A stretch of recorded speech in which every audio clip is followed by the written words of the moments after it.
राम लक्ष्मण जानकी, राम लक्ष्मण जानकी, राम लक्ष्मण जानकी.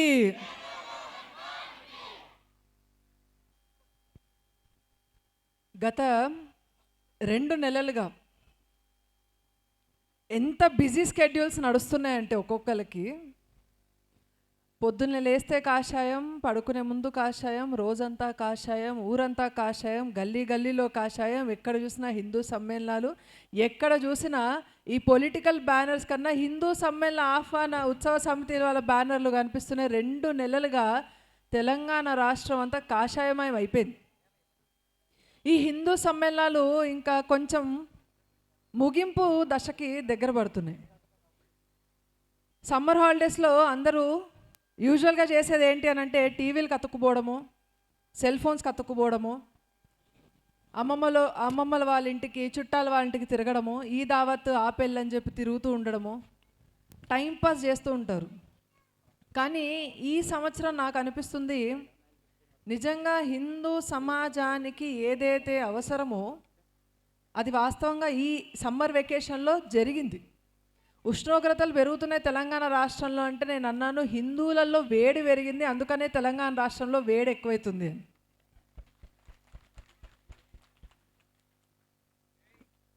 తులసీరామ్ నగర్ హిందూ సమ్మేళన సమితి వాళ్ళకి ప్రత్యేకమైన ధన్యవాదాలు తెలియజేస్తున్నాము.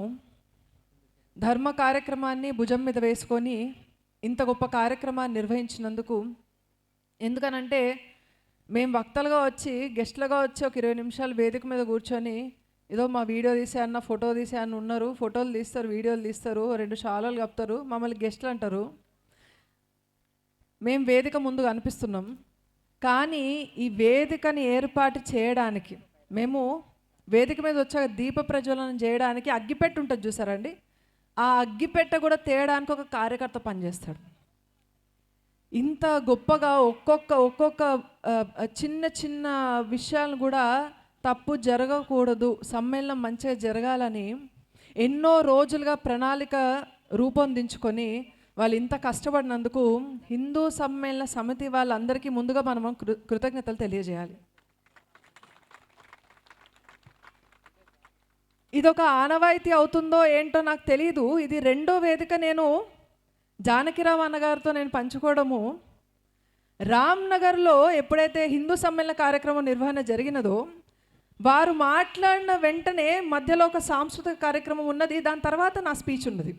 ఆ సాంస్కృతిక కార్యక్రమము లింగాష్టకం. మళ్ళీ ఈరోజు కూడా తులసీరామ్ నగర్లో కూడా వారి ప్రసంగం అయిన వెంటనే లింగాష్టకం మీదనే సాంస్కృతిక కార్యక్రమం ఉన్నది. అంటే నేను ఆలోచిస్తున్నాను ఇదేమైనా ఒక సీక్వెన్స్లో వస్తుందో, ఒక ట్రెండ్ ఫాలో అవుతున్నారా అని. అప్పుడు నాకు అనిపించింది, ఆహా ఇక్కడ స్థలం పేరు లంక. నాకు అనిపించింది ఇది ఏ లంక? పంచభూతాల్ని నేను శాసించగలుగుతాను అని అహంకారంతో విర్రవీగుతున్న రావణాసురుడు పరిపాలిస్తున్న లంకన. పరస్త్రీ మీద మోహం ఉండకూడదు, అది మన ధర్మం కాదు అని తెలిసి కూడా సీతమ్మ వారిని మోహించి ఎత్తుకొచ్చిన లంకన. అశోక వనం కింద రాముణ్ణి వదిలేసిన ఆయన వియోగంతో బాధపడుతూ సీతమ్మ వారు అశోక వృక్షం కింద రోదిస్తున్న లంకన.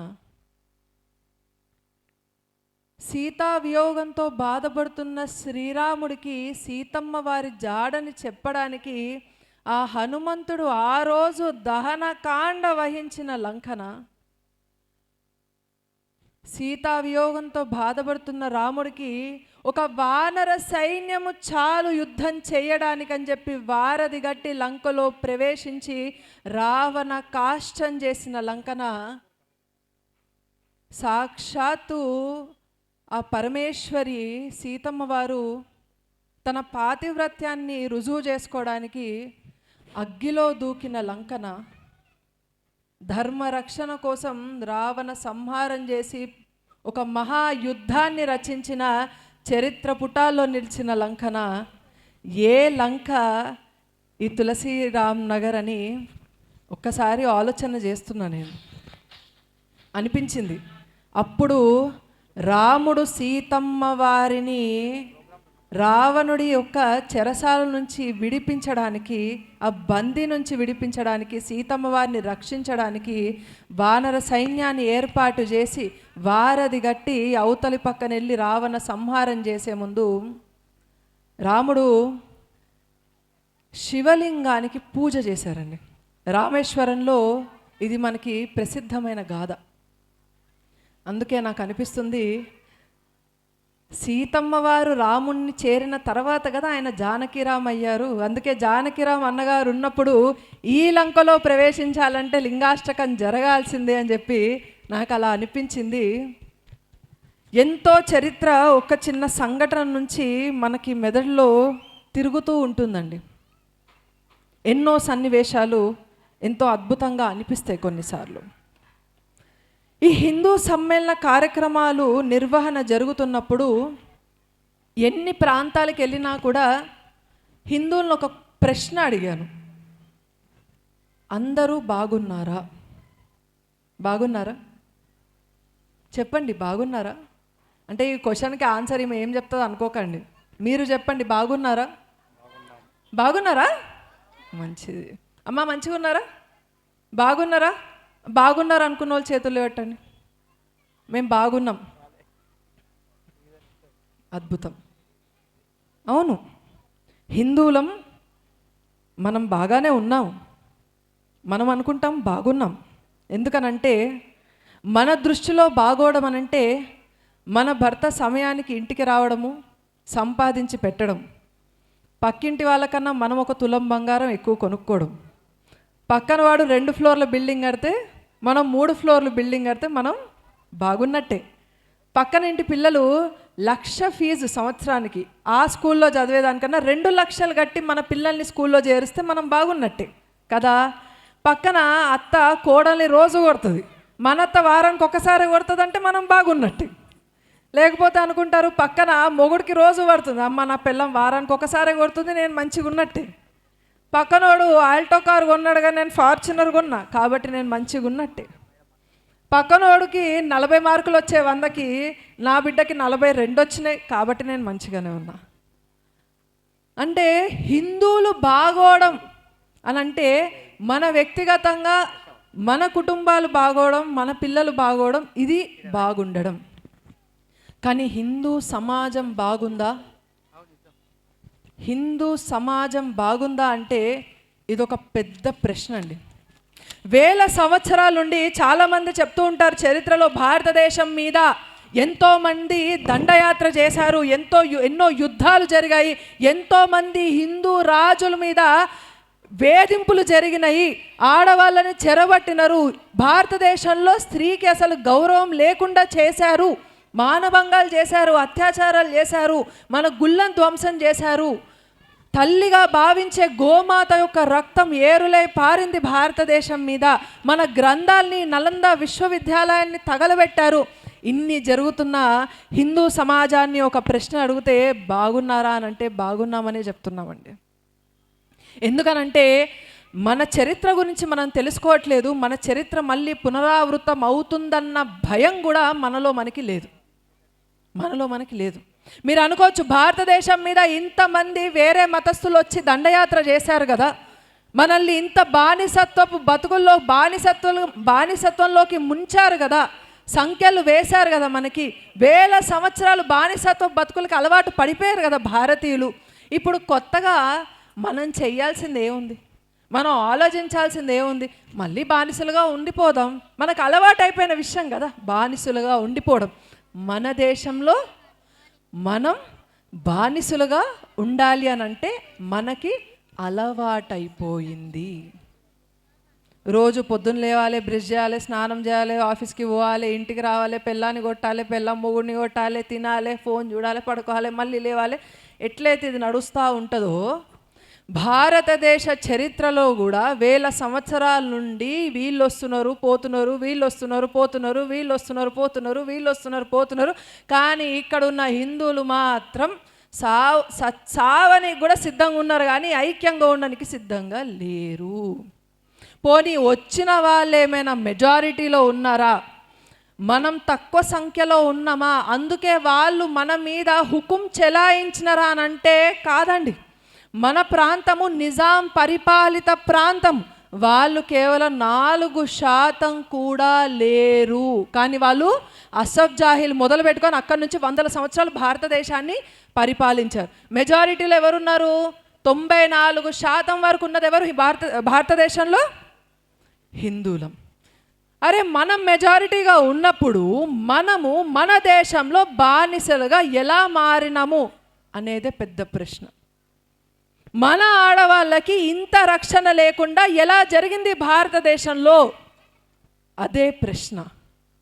గోమాతని తల్లిగా భావించే గోమాతని లక్షల కొద్దీ రోడ్ల మీద చంపి రక్తం ఏరులే పారుతుంటే భరతమాత గడ్డ మీద. మరి ఎందుకు మనం ఇలా ఉండిపోయాము అనేదే పెద్ద ప్రశ్న. అరే గుళ్ళల్లోకి పోయి పూజలు చేస్తా అంటే పంతులు గుడికి పోయి పూజ చేస్తా, రాముడికి నైవేద్యం పెడతా, వేద మంత్రాలు చదువుతానంటే గుళ్ళో అడుగుపెట్టిన ప్రతి పురోహితుణ్ణి భయపెట్టి చెట్లకి ఏలాడదీసినారు. ఇది మన చరిత్ర. కానీ మెజారిటీలో ఉన్నది హిందువులే. మన దేశంలో హిందువులు బానిసలుగా ఎందుకు మారాల్సి వచ్చింది? ఇదే పెద్ద ప్రశ్న. మన దేశంలో మనము హిందువులుగా ఉండి బొట్టు పెట్టుకుంటే అవతలి వాడికి పన్నెందుకు కట్టాలి? ఇది ప్రశ్న. నా గ్రంథాలని నేను చదువుకోవాలి అని అంటే, నా ధర్మాన్ని నేను పాటించాలి అని అంటే, నా పండగల్ని నేను చేసుకోవాలి అని అంటే, నా ఆడవాళ్ళు సురక్షితంగా ఈ దేశంలో ఈ గడ్డ మీద తిరగాలి అని అంటే, ఎందుకు ఆ రోజు బానిసత్వంలోకి మనం వెళ్ళాము? మెజారిటీగా ఉండి కూడా హిందువులము మనం ఎందుకు ఇలా ఉండిపోయాము అనేదే పెద్ద ప్రశ్న. దీనికి ఒక్క సమాధానము రాష్ట్రీయ స్వయం సేవక్ సంఘ్ అంటది సంఘటిత శక్తి లోపించడం వల్ల. ఎందుకనంటే ఇందాక ప్రశ్న చేశాను చూసారా అండి, రావణ కాష్టం చేసిన లంక మీద లేకపోతే పంచభూతాల్ని సైతం శాసించగలన్న అహంకారంతో విర్రవీగుతున్న రావణాసురుడు పరిపాలిస్తున్న లంకనా? ఈ రెండిట్లో మీది ఏ లంక? మమ్మల్ని పిలిచారు కదా లంకకి. ఈ రెండిట్లో ఏ లంక? ఒక లంక రావణాసుడు పరిపాలించే లంక ఏంటి అని అంటే మీకే అర్థమైపోతుంది. ఇక్కడ వచ్చిన వాళ్ళలో ఓసీలు ఎంతమంది ఉన్నారండి? ఓసీ ఒక్కసారి చేతులు ఎవరుతారా? OC G. బీసీలు ఎంతమంది ఉన్నారు? చేతులు ఎవటండి, ఏం కాదు, కనిపిస్తారు, ధన్యవాదాలు. ఎస్సీలు ఎంతమంది ఉన్నారు? సంతోషం. ఎస్టీలు ఎంతమంది ఉన్నారు? ఇందాక నేను అడిగిన ప్రతి ప్రశ్నకి సమాధానం మీ దగ్గరే ఉన్నది. హిందువులు ఎంతమంది ఉన్నారు? ఇందాక నేను అడిగిన ప్రతి ప్రశ్నకి సమాధానం మన సమాజం సంఘటితంగా లేము. మనకి స్వతంత్రం వచ్చి ఎన్ని సంవత్సరాలు అయిందండి? ఎన్ని సంవత్సరాలు అయింది స్వతంత్రం వచ్చి? 78 సంవత్సరాలు అనుకుందామా. ఈ 78 సంవత్సరాల క్రితం లేని రాజ్యాంగము, 75 సంవత్సరాల క్రితము లేని ఓసీ బీసీ ఎస్సీ ఎస్టీలని మనము ఈ కొంత కాలంలోనే, ఒక 3 తరాలు కూడా ఇంకా దాటలేదు, 3వ తరం ఇంకా పుడుతున్నది, 3 తరాల వ్యవధిలోనే మనము పుట్టినప్పుడు అండి, నేను అనకూడదు కానీ తల్లి పేగు నుంచి వేరైన తర్వాత బిడ్డకి పేరు పెట్టాలంటే 11 రోజులు దాటాక పెడతారు, 21 రోజులైనా దాటాక పెడతారు, లేకపోతే 3 నెలల లోపు పెడతారు. కానీ వాడి బర్త్ సర్టిఫికెట్లో వాడి పేరు వాడికి రాకముందే వాడి కులం ఏందో వాడికి వచ్చేస్తుంది. 75 సంవత్సరాల స్వతంత్ర భారతదేశంలో మన హిందువులం మనం సాధించింది ఏంటి అని అంటే, మన ఋషి పరంపరని వదిలేసి, వేద పరంపరని వదిలేసి, మహాభారతం జరిగిన గడ్డమన్నదన్న విషయం మర్చిపోయి, రామాయణం జరిగిన గడ్డమన్నదని విషయం మర్చిపోయి, భగవద్గీత బోధన జరిగిన గడ్డ మన భారతదేశ గడ్డ అన్న విషయం మర్చిపోయి, ప్రపంచ దేశాలకి జ్ఞాన భిక్ష పెట్టిన భారతి మనదన్న విషయం మనం మర్చిపోయి, ఈరోజు ఓసీ అని అంటే ఫస్ట్ చేతులు లేవర్తున్నాం. బీసీ అని అంటే ఫస్ట్ చేతులు లేవర్తున్నాం, ఎస్సీ అని అంటే ఫస్ట్ చేతులు లేవర్తున్నాం, ఎస్టీ అని అంటే ఫస్ట్ చేతులు లేవర్తున్నాం. ఎందుకనంటే మన ఇంటి పేరు కన్నా, మన తాత ముత్తాతల పేరు కన్నా, మన వంశ పారంపర్యం కన్నా, మన ధర్మం కన్నా 70 సంవత్సరాల క్రితం వచ్చిన రాజ్యాంగాన్ని నెత్తి మీద తిరుగుడు కాకుండా గుండెల్లో పెట్టుకొని మోస్తున్నాం. మనం బరాబరి మనము రాజ్యాంగాన్ని శిరస వహిస్తాం, మర్యాద చేస్తాం. ఎక్కడ వరకు ఇప్పుడు చెప్పండి, అహంకరిస్తున్న రావణాసురుడు పరిపాలిస్తున్న లంక అనంటే రావణాసుడికి ఒకటే శరీరం ఉంటుందండి. ఎన్ని శరీరాలు ఉంటాయి? ఎన్ని కనిపిస్తున్నాయి రావణాసుడికి? కానీ తలలు ఎన్ని ఉంటాయి? చేతులు ఎన్ని ఉంటాయి? ఒక్క శరీరం ఉన్నోడికి 4 చేతులు ఎట్లొస్తారా? ఇగో ఏదో తప్పు స్కూల్లో వేసిర్రు. ఇగో పేరెంట్స్ కొంచెం చూసుకోండి ఎవరైతే చెప్పిర్రు ఈ ఆన్సర్. ఈ పైనకెళ్ళి పాట మర్చిపోరా రే, కింద నుంచి చూడు, ఇదంతా 2 చేతులు ఉన్నాయా, నాకు 4 ఉన్నాయా? దుర్గమ్మ లెక్క కనిపిస్తున్నానే ఏంది? మంచిది అట్లా కనిపించిన. ఒకటే శరీరం అండి. భారతదేశాన్ని మీరు ఒక శరీరంగా చూడండి. హిందువులం మనము దశాననుగా ఉన్నాం. 10 తలలు, 10 బుర్రలు, 10 బుద్ధులు, 10 ఆలోచనలు. వాస్తవమా కాదా? నా కులపోడైతే ఒక తీరు, వేరేటోడైతే ఇంకో తీరు. ఆడు తక్కువ ఎక్కువ అని ఈ పెద్ద మనిషి డిసైడ్ చేస్తాడు. ఎవరు చెప్పిర్రో అర్థం కాదు. ఇప్పుడు చెప్పండి, మీ లంక దశానుడు పరిపాలిస్తున్న లంకన, లేకపోతే రావణ కాష్టం చేసిన లంకన? అంటే లాస్ట్లో హిందువులు ఎవరంటే చేతులు లేవట్టారు కదా. ఎవరెవరు లేవట్టారు? హిందువులు ఎవరు అని అంటే ఎవరు లేవట్టారు చేతులు? ఇప్పుడు మీరు చేసింది ఏంటి అని అంటే రావణ కాష్టం.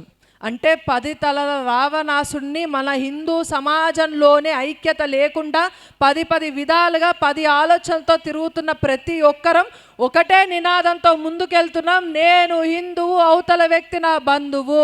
ఇప్పుడు మీ లంకలో మీరు చేసింది రావణ కాష్టము. ఈ హిందూ సమ్మేళనాలు నిర్వహించడానికి ముఖ్య ఉద్దేశమే హిందువులలో చైతన్యం నింపాలి. రావణాసుడిని ఎవరు పూజ చేయరండి. మన హిందువులం కూడా విడివిడిపోయి ఉన్నాం రావణాసురుడు లెక్క. కానీ ఇప్పుడు రావణ దహనం చేయాల్సిందే ఖచ్చితంగా. అరే నేను ఓసీ ఉన్నా, బీసీ ఉన్నా, ఎస్సీ ఎస్టీ ఏడవనికి రాదండి. మీరు నాకు ఒక విషయం చెప్పండి, మనం దుర్గమ్మ నిలబెడతాం కదా దసరా నవరాత్రుల్లో. ఇక్కడ జరుగుతుందా? నవరాత్రులు జరుగుతాయా? దుర్గమ్మని పెడతారు. దుర్గమ్మ పెట్టినప్పుడు ఉత్సవ సమితి అని ఏదో ఉంటుంది, దుర్గమ్మ ఉత్సవ సమితి అని ఉంటుంది. కానీ ఆడ ఇది ఓసీ వాళ్ళ దుర్గమ్మ, అది బీసీ వాళ్ళ దుర్గమ్మ, ఇది ఎస్సీ వాళ్ళ దుర్గమ్మ అని ఏడని ఉంటుందా? మనము వినాయకుడి నవరాత్రులు చేస్తాం, వినాయకుడిని ప్రతి గల్లీలో నిలబెడతాం, ప్రతి ఒక్కళ్ళు వస్తారు మండపానికి. ఆడ మండపం మీద వినాయకుడి నవరాత్రి ఉత్సవ సమితి అని ఉంటుందా? ఇది ఓసీల ఉత్సవ సమితి, అది బీసీల ఉత్సవ సమితి, ఇది ఎస్సీల ఉత్సవ సమితి అని వేరువేరుగా ఉంటుందా? ప్రపంచం మొత్తము ఒక జంట పెళ్లి చేసుకుంటే చూస్తుంది, అది నా రాముడి యొక్క కళ్యాణం, సీతారాముల కళ్యాణం. అది జరుగుతుంటే ప్రతి ఊరిలో సీతారాముల వారి కళ్యాణం జరుగుతుంది. ఈ రాముడు ఓసీల రాముడు, ఆ రాముడు ఎస్సీలది, ఈ రాముడు బీసీలదని ఎక్కడైనా ఉన్నదా? మన ఇంట్లో పెళ్ళిలాగా ఇల్లు బంద్ చేసి ప్రతి హిందూ ఇంటికి తాళం ఉంటుంది. ప్రతి ఒక్కరు రాముల వారి కళ్యాణాన్ని చూసి ఆ పెళ్లి భోజనాన్ని చేసి మనం ఇంటికి వెళ్తాం. ఎక్కడైనా కులం ఉన్నదా? మన ఆడబిడ్డలు అందరూ కూడా బతుకమ్మ ఆడనికి ఇంట్లో మంచిగా ముద్దుగా బతుకమ్మలు వేరుస్తారు. అందరూ తీసుకొని వచ్చి ఇట్లనే లంకలో మధ్యలో అంతా వేర్చి పట్టు చీరలు కట్టుకొని అమ్మవారి లెక్క ముస్తాబయ్యి మంచిగా బతుకమ్మ చుట్టూ ఆడతారా లేదా? బతుకమ్మ బతుకమ్మ ఉయ్యాలో, బంగారు బతుకమ్మ ఉయ్యాలో, మా తల్లి బతుకమ్మ ఉయ్యాలో, బంగారు గౌరమ్మ ఉయ్యాలో పాడతామా లేదా? ఆడతామా లేదా? అక్కడ బోట్ ఏం పెడతాం? బతుకమ్మ ఉత్సవాలను పెడతామా? లేకపోతే ఇది ఓసీలది, ఇది బీసీలది, ఇది ఎస్సీల బతుకమ్మ, ఎస్టీల బతుకమ్మ ఏదైనా ఉంటుందా? ఏడ ఉండదు. మనం గుళ్ళకి వెళ్తాం, మన ఊర్లోనే రామాలయం ఉంటుంది, శివాలయం ఉంటుంది, గురువుల ఆలయాలు ఉంటాయి. ఎక్కడైనా ఈ గుడి పలానా కులస్తుడిది అని ఉంటుందా? ఆ గుడికి సంబంధించిన సభ్యులలో కూడా అన్ని కులం వాళ్ళు ఉంటారా ఉండరా? మరి నేను ఎక్కడ చూసినా కూడా ఈ ఓసీ బీసీ ఎస్సీ ఎస్టీ అనేది నాకు నా ధర్మానికి సంబంధించి ఎక్కడ పనికొస్తలే. నా పండుగలు చేసుకోనికి పనికొస్తలే, నా హిందువుల్ని చైతన్యవంతం చేయడానికి పనికొస్తలే, నా హిందువుల్ని సంఘటితం చేయడానికి పనికొస్తలే. దేనికి పనికొస్తుంది కుల వివక్ష అనంటే, రాజకీయం చేసి హిందువుల్ని యాగం చేసి ఇంకొకసారి భారతదేశాన్ని ముక్కలు ముక్కలుగా చేయాల్సిన పన్నాగమన్న కుక్కలకి తప్ప ఈ కుల వివక్ష ఎవ్వడికి పనికొస్తలేదు. నేను నా సర్టిఫికేట్లో నా కులాన్ని నేను పెట్టుకుంటా. నా కులానికి సంబంధించి ఏ కార్యక్రమాలైనా నా గడపలో నేను చూసుకుంటా, నా ఇంట్లో నేను చూసుకుంటా. నేను సమాజం లోపల అడుగు పెట్టినంటే నేను బొట్టు పెట్టుకున్నా, నేను ఒక హిందువుని, అవతల వ్యక్తి బొట్టు పెట్టుకున్నాడు, వాడు నా బంధువు, ఇదే లెక్క ఉండాలి, ఇక తగ్గేదే. ఈ సమాజంలో ఈ చైతన్యం రాకపోవడం వల్లనే వేల సంవత్సరాలుగా కుక్కలు రాబందులు ఈ దేశం మీద పడి ప్రతి ఒక్కరి మీద హుకూమత్ చెలాయించి మనల్ని బానిసులుగా మార్చారు. మన దేవాలయాల్ని మనకి లేకుండా చేశారు, మన జ్ఞానాన్ని విజ్ఞానాన్ని మనకి లేకుండా చేశారు, నలంద విశ్వవిద్యాలయాన్ని ధ్వంసం చేశారు, 50,000కి పైగా గుళ్ళని ధ్వంసం చేశారు భారతదేశంలో. ఒక్క హిందువు ఒక్క మసీద్ని ధ్వంసం చేసిన చరిత్ర చూపియండి, భారతదేశంలో ఉండదు. ఒక్క హిందువు చర్చిని పోయి ధ్వంసం చేసిన చూపియండి, భారతదేశంలో చరిత్ర ఉండదు. కానీ ఈ దేశం మీదకొచ్చి, హిందూ దేశం మీదకొచ్చి, నా దేశం మీదకొచ్చి, నా ఇంట్లోకి వచ్చి నువ్వు నీ మత ప్రచారాలు చేస్తూ నా గుళ్ళ మీద పడ్డావు, నా దేవాలయాల మీద పడ్డావు, నా గోమాత మీద పడ్డావు, నా భూమి మీద పడ్డావు, నా భరత మాత మీద పడ్డావు. నేను ఊరుకోను, ఊరుకోను. ఎవరం ఊరుకోద్దు. ఈ దేశం హిందువులది, ఇది నా ఇల్లు, నేను కాపాడుకోవాల్సిన ఇల్లు, ఇది నా హక్కు, నా రాజ్యం.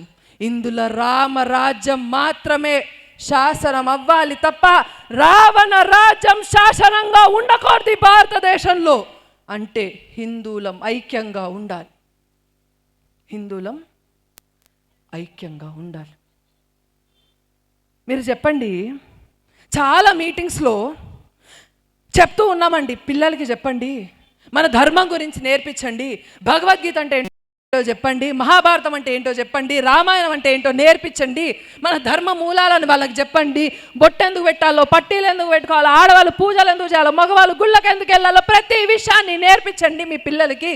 లేకపోతే వచ్చే తరము ఇట్లా ఉండదు, వచ్చే భారతదేశము భవిష్యత్తు భారతీయుడి కాదు అని చెప్తున్నాం.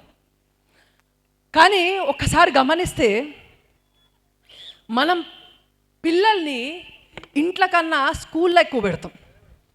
పొద్దున్న లేచిన దగ్గర నుంచి ఏడుంటారు వాళ్ళు స్కూల్లో. వారంలో 7 రోజులు ఉంటే 6 రోజులు వాళ్ళు ఉండేది స్కూల్లో, కాలేజ్లో.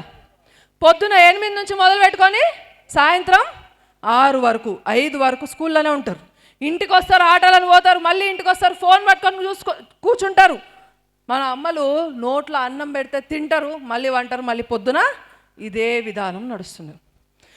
మీరు లక్షలు పోసి పంపిస్తున్న పాఠశాలలో ఏం జరుగుతుంది అని అంటే, Telugu, Hindi, English, maths, social, biology, physics, chemistry, geography, history, economics, civics, వాడి బొంద, వాడి మట్టు, వాడి మన్న, అంతే, ఇవే నడుస్తాయి.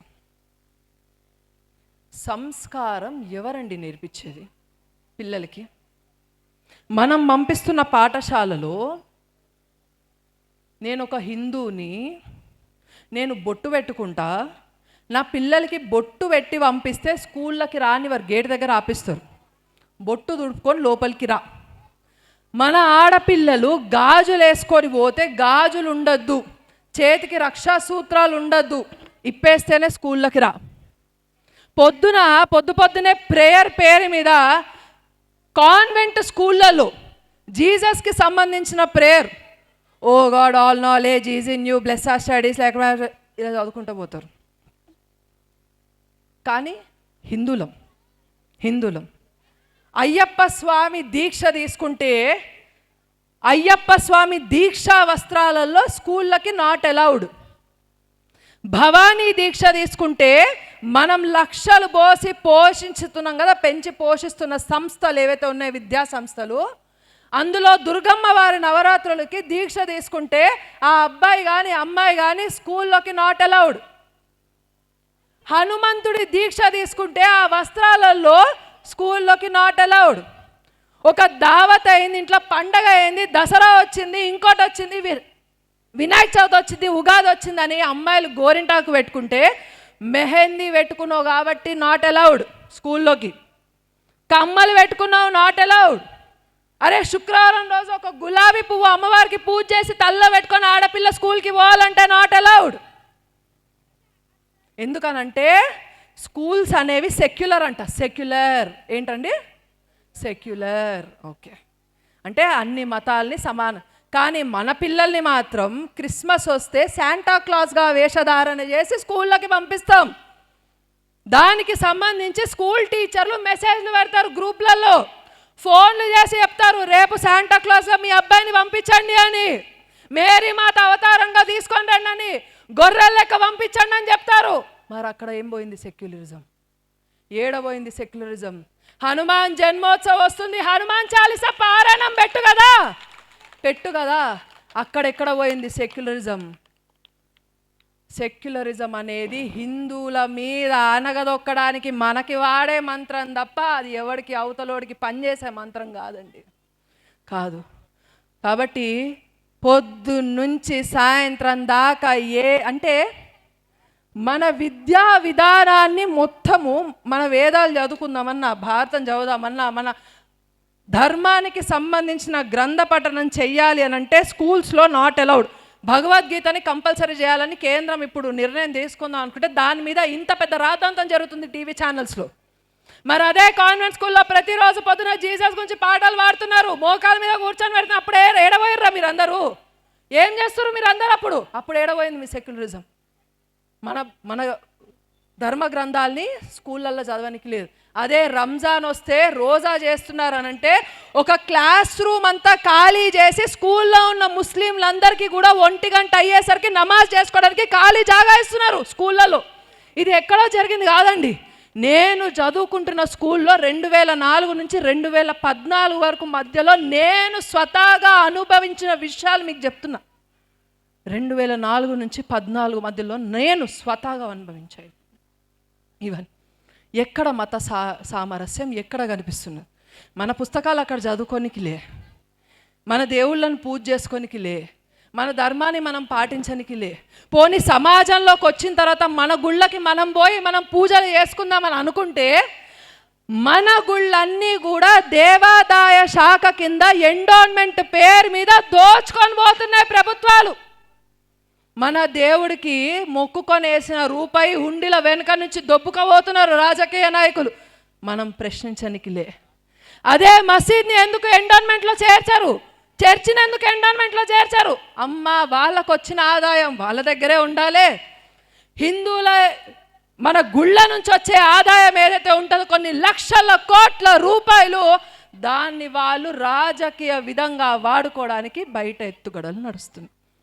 ఎప్పుడైనా ఎండోన్మెంట్ అంటే ఏంటో తెలుసా అండి? 2 విషయాలు చెప్తా. నా రాముడికి ఈరోజు నేను పులగం పెట్టాలా పులిహోర పెట్టాలా అని నిర్ణయించేది ఎండోన్మెంట్.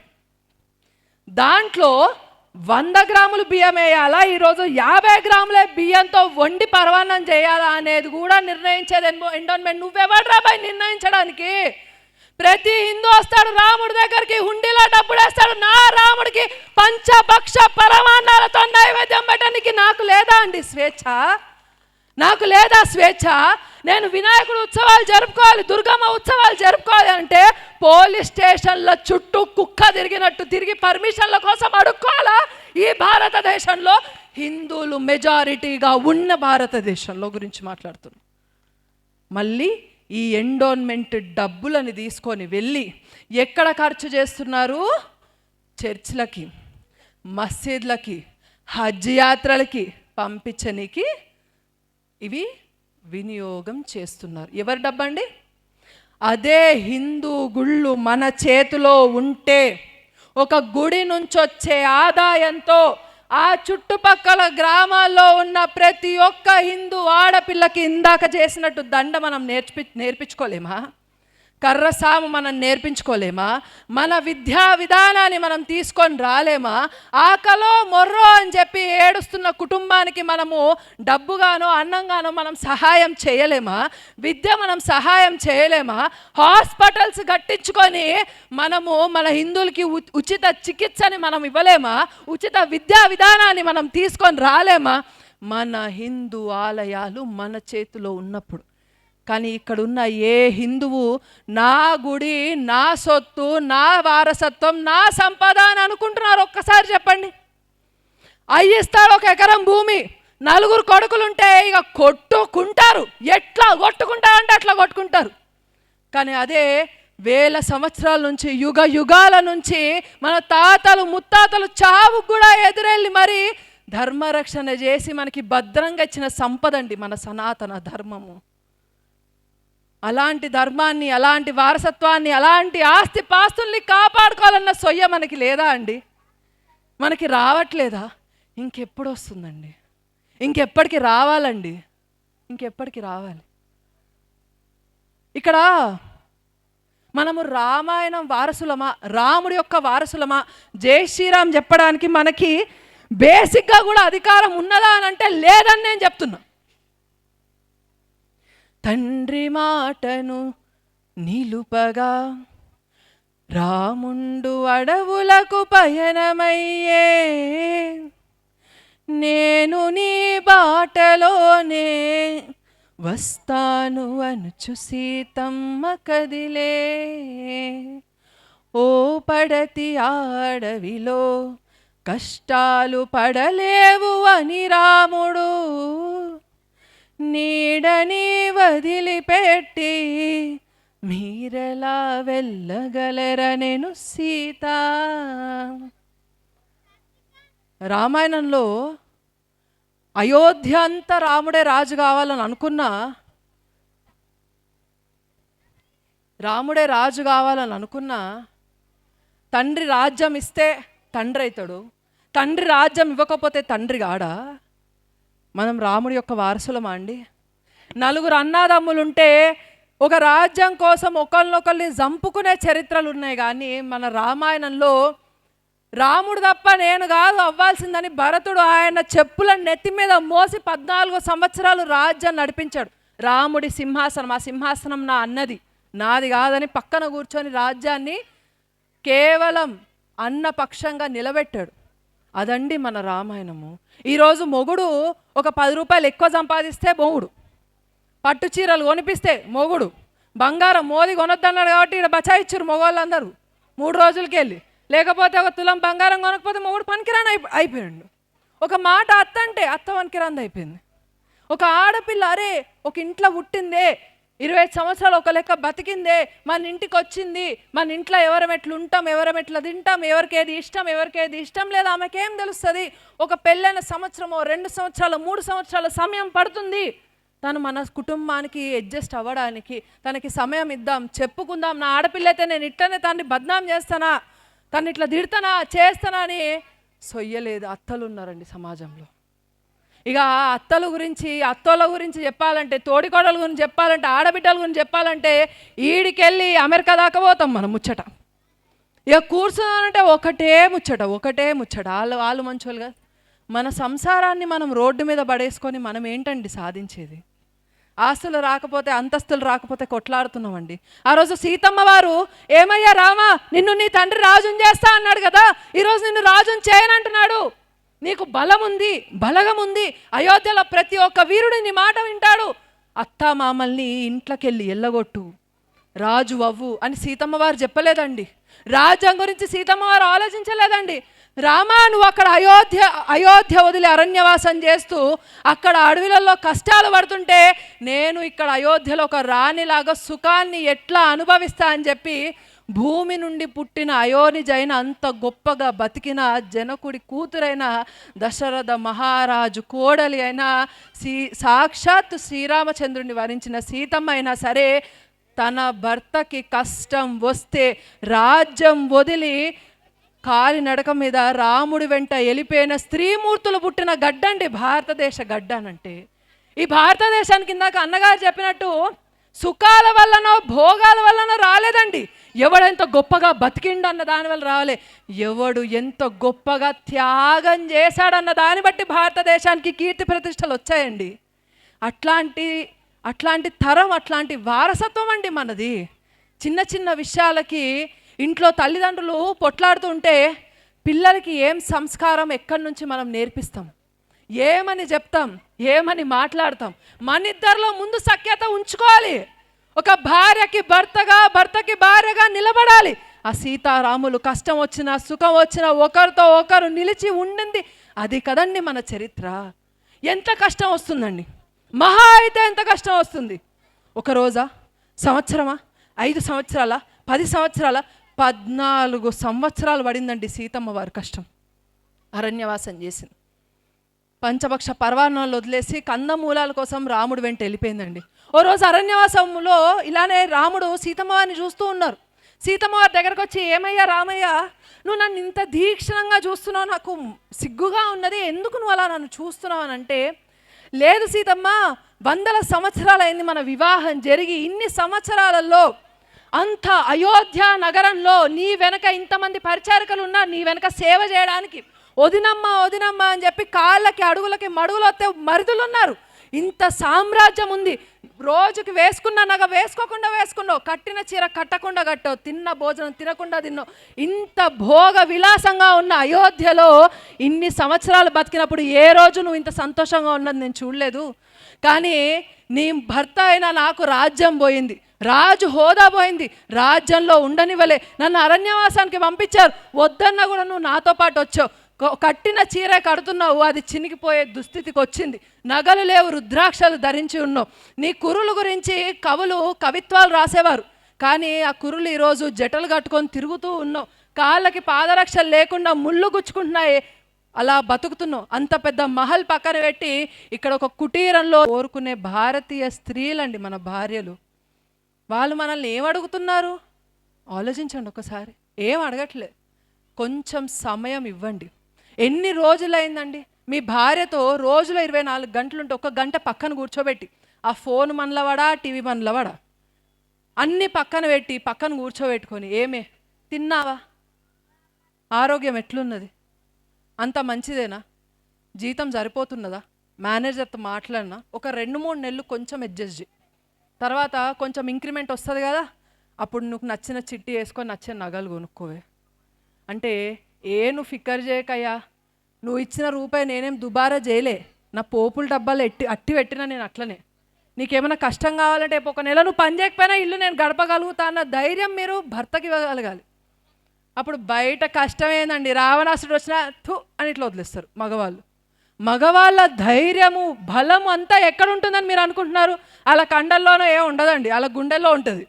అలా గుండెల్లో ఎవరున్నారంటే మీరే ఉన్నారు. కాబట్టి మీరు బలహీనంగా ఎప్పుడు ఉండకూడదు. ఇంటికి వచ్చేగానే అబ్బాయి ఈరోజు మా అమ్మ ఏమన్నదని ఏం చెప్తుందో, అత్త గురించి దుత్త గురించి ఇంకోటి అన్నట్టు చెప్పుకుంటూ పోతారు. వీళ్ళు ఏం లొల్లి పడ్డారు, బయట ఎట్టైనా లొల్లిలో నడుస్తున్నాయి. ఇంట్లో వచ్చిన ప్రశాంతంగా మగవాళ్ళకి మనం ఉండనీయకుండా వాతావరణం చేయకపోతే వాళ్ళకి బతకనీకి ఒక ఆధారం లేదండి. మీ మగవాళ్ళని మీరు చూసుకోండి, వాళ్ళు ఎన్ని రోజులైంది వాళ్ళ బట్టలాలు కొనుక్కొని, వాళ్ళ ఒంటి మీద వాళ్ళకి ఏం నడుస్తున్నాయి చూసుకొని. ఇక్కడ మీరు మగవాళ్ళని చూడండి, ఎటు చూసినా తెల్ల చొక్కాల కింద ఏదో ప్యాంట్ తప్ప ఇంకేం కనిపించదు. మన ఆడవాళ్ళం అట్లా కాదు, కంచిపట్టు చీరలు కనిపిస్తున్నాయి, గద్వాలు కనిపిస్తుంది, నారాయణపేట చీరలు కనిపిస్తున్నాయి, సర్వం ఈడనే ఉంది. మొత్తం భారతదేశంలో ఉన్న ఎన్ని రకాల వస్త్రాధారణలు ఉన్నాయో అన్నీ ఈడనే ఉన్నాయి. మన కోసం పనిచేస్తారండి వాళ్ళు. మనం మంచిగా ఉండాలి, కుటుంబం మంచిగా ఉండాలి. పుట్టినప్పుడు అండి, ఒక మగవాడు పుట్టినప్పుడు పిల్లవాడు, అమ్మ కొడుకు పుట్టిండ్రా భయ్, ఈడు నన్ను చూసుకుంటాడు, తల్లిదండ్రులు చూసుకుంటాడు, అత్తమామలు చూసుకుంటాడు, వచ్చే పిల్లని చూసుకుంటాడు, తోడబుట్టిన చెల్లో అక్కుంటే దాన్ని చూసుకుంటాడు, దానికి పెళ్లి చేస్తాడు, దానికి పుట్టే పిల్లల్ని చూసుకుంటాడని పేరు కూడా పెట్టరు, అసలు ఆడికి మాటలు కూడా రావు. ఆడ ఎందుకు వచ్చిండో భూమి మీదకి తెలియదు. కానీ మనలో వాడ మొత్తం ఇంత భారం ఉంటుంది నెత్తి మీద, మగవాళ్ళకి ఇంత భారం. కానీ ఈడ చూడండి అన్నలు 32 రూపాయలు బయట పెట్టని అవుతారు. ఇక మనం చూడాలి, పక్కనోడు మూరపూలు తెచ్చిండు మనోడు తేలే అని చెప్పి ఇక మన జీవితమే అన్యాయం అయిపోయినట్టు మనం ఉంటాం. ఇక పక్కనోళ్ళు తీసుకుపోయిర్రు సినిమాకి, ఈరోజు కాదే మనం సండే పోదామని అంటే మన జీవితం ఆగమైపోయినట్టు మనం చేస్తాం. ఇది కాదండి మన విధానం, ఇది కాదండి జీవితం. బయట మగవాళ్ళు ఎంత కష్టపడ్డా మన కుటుంబం కోసమే, తన భార్య కోసమే, తన కన్న తల్లిదండ్రుల కోసమే, తను కన్న పిల్లల కోసమే. అరే వాడు ఆస్తులు సంపాదిస్తుర్రా, కనీసము నేను 100 గజాలు జాగాబి కొనకపోతే నాకు 2 పిల్లలు ఉన్నారు, ఒక ఆడబిడ్డ ఉంది, దానికి ఎట్లా పెళ్లి చేస్తా? ఒక భూమి ఇప్పటి నుంచి నేను కష్టపడి సంపాదిస్తే దాని పెళ్ళికి అమ్ముకొనైనా అది గ్రాండ్గా నేను దాన్ని పెళ్లి చేయగలుగుతా, దానికి నగలు కొనగలుగుతా, దానికి మంచి భవిష్యత్తు చేయగలుగుతా. అరే ఎకరం భూమి ఆడ పొలం పడుంది, ఏం చేయాలి? ఈరోజు నా కొడుకు కదా అమ్మి ఇంజనీరింగ్ సీటు కొంటా, ఆడు మంచిగా చదువుకుంటాడు, ఫారెన్ పోతాడు, సంపాదిస్తాడు, నా కుటుంబాన్ని నిలబెడతాడు, వాడు నిలబడతాడు అనే ఒక ధైర్యం ఉంటుందండి తల్లిదండ్రులకి. అలా ఆలోచిస్తాడు భర్త. ఎప్పుడు చూడు ఆయన ఏం ఎంజాయ్ చేయాలి, ఏం చేయాలి కాదు. చాలామంది అంటారు మా ఆయన రాడండి టైంకి ఇంటికి, 5కి అయిపోతే ఉద్యోగం, 11కి వచ్చి డోర్ కొడతాడు, కుడి చెప్పు ఎడంకి, ఎడం చెప్పు కుడికి వేసుకొని వస్తాడు, చొక్కాల పైన బటన్లు ఊడిపోతే ఇంత చెమటలు వేసుకొని వస్తాడు, పోయేటప్పుడు చక్కగానే వదరు, వచ్చేటప్పుడు ఇట్లా వస్తాడు. మగవాళ్ళు ఉద్యోగం అయిపోయిన వెంటనే 5 కొట్టంగానే భార్య పిల్లలు ఇల్లు గుర్తు రాలేదు, ఆ మూల కొనాకున్న బార్ గుర్తొచ్చింది అని అంటే కారణం ఆడవాళ్ళమే అండి. మనం ఒప్పుకుందాం ఈ విషయం. ఈరోజు మొగోడు తాగి చెడిపోతున్నాడు అనంటే, అరే నీ మొగోడు పెళ్ళికి ముందు తాగిండు సరే, విచ్చలవిడి చేసిండు, పెళ్ళి తర్వాత కూడా తాగిండంటే మన తప్పే. మనం కూర్చోబెట్టుకొని మన మొగోడిని మనం మార్చుకోలేని మన తప్పే ఉంటుందండి. అయినా కూడా 5 సంవత్సరాలు 10 సంవత్సరాలు తాగుబోతు అయ్యిండు, తిరుగుబోతు అయ్యిండు, సమాజంలో గౌరవం పొందాల్సిన ఒక వ్యక్తి ఇట్లాంటి నీచ స్థాయికి దిగజారిందంటే మన వల్లనే అండి. ఎక్కడ లేని పంచాయతీలు, ఇంట్లో ఉన్న పంచాయతీలను తీసుకుపోయి నెత్తి మీద పెడతాం. ఒక 10,000 సంపాదిస్తే మొగుడు సరిపోదు, 1,00,000 సరిపోతలే. ఇప్పుడు 1 కోటి రూపాయలు తెచ్చిన పక్కోడు 5 కోట్లు తెచ్చిండు కదా, ఇంకా మిగతా 4 కోట్ల సంగతి ఏందని అడుగుతాం మనం. గుడిసెలో ఉన్న భార్యాభర్తలు అన్యోన్యంగా ఉంటే భారతదేశం విశ్వగురు అవుతుందండి. దేశ రక్షణ చేయాలి, ధర్మ రక్షణ చేయాలంటే జెండాలు పట్టుకొని రోడ్ల మీదకి వచ్చి ధర్నాలు వేసి జైళ్ళకు పోడు, ప్రాణత్యాగం చేసుడు కాదండి ధర్మరక్షణ అంటే. మీ ధర్మ పత్నితో మీరు సమయం ఇవ్వడం మీరు నేర్చుకోండి. బయట దునియా పనులు ఉంటాయి, దునియా పనులు. మీరు మీ భార్యకి మీరు సమయం ఇవ్వకపోతే రాముడు లేని సమయం చూసి రావణాసురుడు సీతమ్మ వారిని అపహరించి వెళ్ళిపోయినట్టు ఈరోజు హిందూ సమాజంలో భర్తలు ఇంట్లో సమయానికి లేకపోవడం వల్ల లవ్ జిహాద్ లాంటి కేసులు పెళ్ళైన ఆడవాళ్ళ మీద కూడా జరుగుతున్నాయి.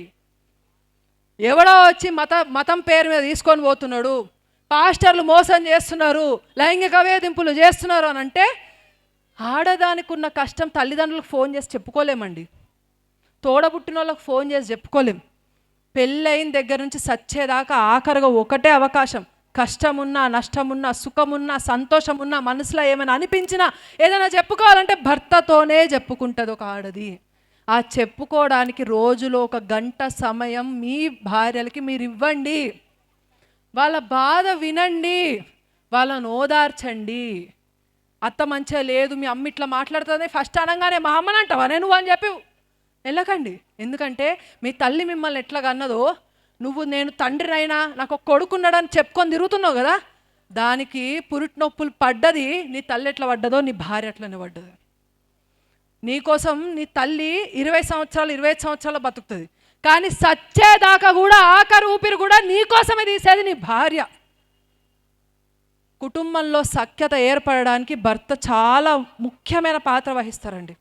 సమయం ఇవ్వండి, ఫోన్లు పక్కన పెట్టండి, ఇన్స్టాగ్రామ్లలో రీళ్లు చూసి సబ్స్క్రిప్షన్లు కొట్టి వాళ్ళకి తగలబెట్టకండి, అన్నీ బంద్ పెట్టండి. సాయంత్రం అయ్యిందా మన కుటుంబం ఒక దగ్గర ఉండాలి, మన భోజనం మనం చెయ్యాలి, మన రామాయణ గ్రంథాలని ముందు పెట్టుకోవాలి, పిల్లల్ని కూర్చోబెట్టాలి, లక్షలు పోసి మీరు చదివిస్తున్న స్కూళ్ళల్లో కాలేజీలలో ఏడ సంస్కారం రాదండి.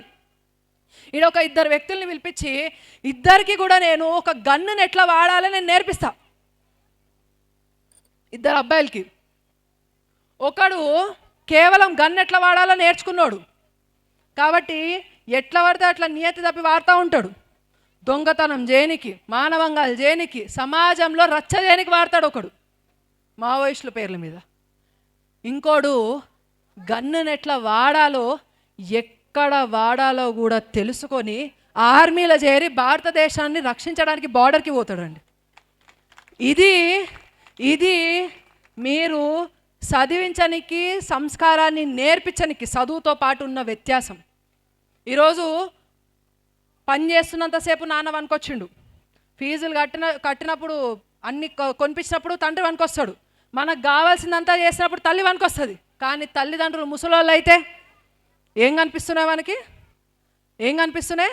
అనాథ ఈ మన ఏమంటారు ఈ ఆర్ఫనేజ్ల కన్నా ఈ వృద్ధాశ్రమాలు పెరిగిపోయినాయండి. ఎందుకు అనంటే చదువు నేర్పిస్తున్నారు కానీ సంస్కారం లేదు.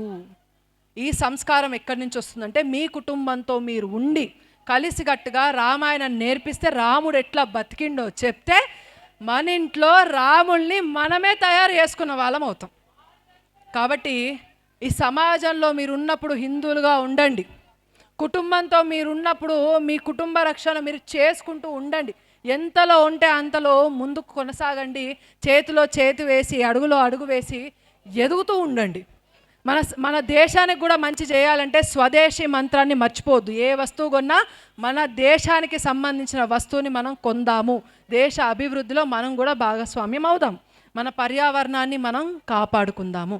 ఈ పనులు చేస్తే హిందూ సమ్మేళన వేదికలు పెట్టినందుకు 100 సంవత్సరాలుగా రాష్ట్రీయ స్వయం సేవక్ సంఘ్ స్వయం సేవకులు కుటుంబాలను వదిలిపెట్టి ప్రాణత్యాగం చేసినందుకు దేశము భవిష్యత్తు ఏంటి అని ఆలోచించక్కర్లేదండి. ఇంకా భవిష్యత్ అంతా మీదే, మీరే భవిష్యత్తు.